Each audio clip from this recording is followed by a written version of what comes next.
ఓం నమ శివాయ. నమస్తే ఫ్రెండ్స్, నేను మీ రాంబాబు ఇంద్రకంటి. అర్ధనారీశ్వర మందిర్ ఫ్రెండ్స్. ఇది అమ్మవారి గుడి ఆపోజిట్లోనే అయ్యవారి గుడి అనమాట. కాశీ విశ్వనాథ మందిర్, ఉత్తర కాశీ, ఉత్తరాఖండ్.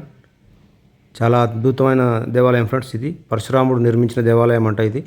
ఇది చార్ధామ్ యాత్ర వెళ్ళేటోళ్ళు కంపల్సరీ ఈ ఉత్తర కాశీ అనేది అటెండ్ అయ్యే వెళ్తారు. ఎందుకంటే ఈ చార్ధామ్ యాత్ర ఈ ఉత్తర కాశీ నుంచే లెఫ్ట్కి వెళ్తే యమునోత్రి, రైట్కి వెళ్తే గంగోత్రి, మళ్ళీ బద్రీనాథ్, కేదార్నాథ్ కూడా ఈ లింక్లో నుంచే వెళ్ళాలి. అమ్మవారి గుడి ఇది ఫ్రెండ్స్. అమ్మవారి గుడిలో ఇక్కడ అద్భుతంగా త్రిశూలాకారంలో పెట్టారు ఫ్రెండ్స్. ఇక్కడ పెద్ద త్రిశూలాకారంలో ఉంది అమ్మవారి గుడి.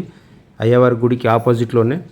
తర్వాత ఆపోజిట్ ఇటు వెనక పక్కకు వస్తేనేమో స్వామివారి గుడి ఉందన్నమాట. ఇది పరశురాముడు తన పాప పరిహారం గురించి స్వామివారిని ప్రతిష్ఠించి పూజ చేశాడంట ఫ్రెండ్స్. అతను చేసిన పాపం పోవాలని.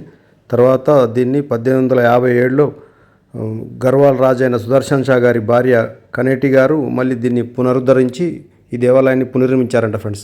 చాలా అద్భుతమైన దేవాలయం, కొన్ని వేల సంవత్సరాల చరిత్ర కలిగిన దేవాలయం ఇది. ప్రతి ఒక్కరు ఈ చార్ధామ్ యాత్రలో భాగంగా ఇక్కడ దర్శనం చేసుకుని వెళ్తారు.